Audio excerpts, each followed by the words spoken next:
was 17 when I broke into my neighbor's garage. I locked myself outside of the house and it was pouring rain. My parents wouldn't be home for hours. The neighbor, Louis Schaefer, had passed away 2 weeks before. It had thought below, he was a good friend of our family and used to babysit me when I was a toddler when my parents would be out working nights.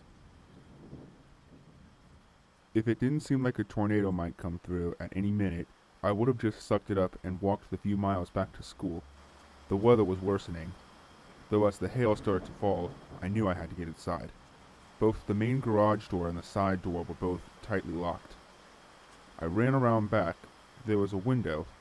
The glass was blacked out, where I instantly found that strange. My inquisitiveness dissipated as hail-sized ping-pong balls started falling on my head. I took a rock from his garden, felt a pang of redemptive guilt, then smashed the bottom two panes, being careful not to destroy any more than I had to. I pulled the wood out from beneath the opening panes, checked for any remaining glass, then squeezed myself through the hole. The garage was very, very dark. I had never been in there before. Even with the dim light coming through the broken window, I had to feel along the wall to reach the light switch near the door. Thankfully, the power hadn't gone out. I flipped the switch and the light flickered as the old fluorescent bulb overhead blinked to life. However, wind howled and pummeled through the roof. I dropped into the folding chair and tried to guess how much trouble I'd be in with my parents for breaking the window. Looking around, I was impressed by how tidy the garage was. Not even a grease stain tarnished the immaculate concrete floor. Everything was organized on shelves and in cabinets with a degree of meticulousness I had never expected from my former neighbor. He had always stuck out to me as a bit of a slob, based on my memory of the mess of newspapers and dishes in his kitchen and den. Apparently not. A shelving unit stood in the far corner near the window, holding some things I didn't immediately recognize. I got up and walked over. 4 metal blocks that looked like car batteries were lined up on the bottom shelf.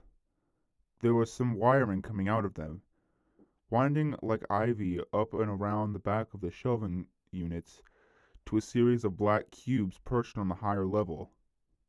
Different wires surrounded those, reaching up to the shelf above, where they all plugged in into an old television. The top of the TV bristled out with more antennae than I could count. With the storm raging and my teenage boredom overtaking my concern for the broken window, I reached up and turned the TV on. Gone were the gleaming concrete floors and clean surfaces. In their place were the remains of carnage, dried blood, gore-cracked chains, and chunks of only what I can assume to be rotting flesh. The video camera stood nearby, capturing the scene. I reached as a thick odor assaulted my nostrils. I whirled to face the television. My dead neighbor stood in the middle of the room, monically mopping up the blood. He had been recording himself. In a panic, I changed the channel. Again, the garage around me shifted. This time, it was filled with 50-gallon drums, all leaking noxious sludge onto the floor. The yellow biohazard symbols were embedded onto their sides, as if one needed another reason to stay away from them. I looked at the television.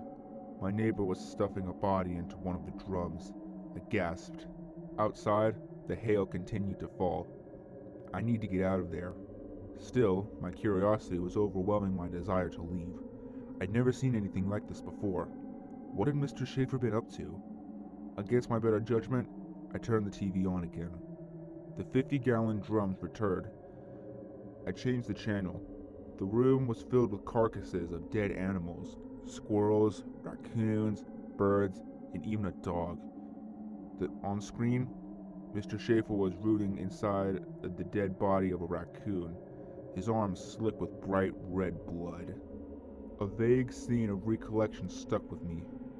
When I was little, I remember going to Mr. Schaefer's garage and smelling something awful. I even told my dad about it, and he said a deer probably died nearby. At the time, I didn't give it any further thought.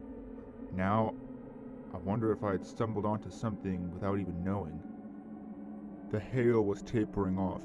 It looked lighter outside. I could probably go. Just one more, I thought. One more that I can go back to school, and tonight I'll tell my mom and dad what I found. With that, I changed the channel. The scene shifted. A tiny boy, maybe 2 years old at the most, was chained to a small chair wearing only a shirt. He was sobbing. An intense scene of premiere horror began to build inside me. I forced myself to turn toward the TV. I didn't want to. Everything inside of me screamed to please push over the TV and destroy all of it. But I couldn't. Not yet. My eyes met the screen. A glance was all I needed. I shrieked and pulled the shelf and all the electronics onto the floor. With a series of sparks and bursts of smoke, everything would turn to normal. Everything, that is, except for me. It was one glance that changed my life forever. One glance that showed the neighbor kneeling in front of a tiny chair and pulled off a boy's shirt. That one glance revealed the same birthmark I still have on my shoulder.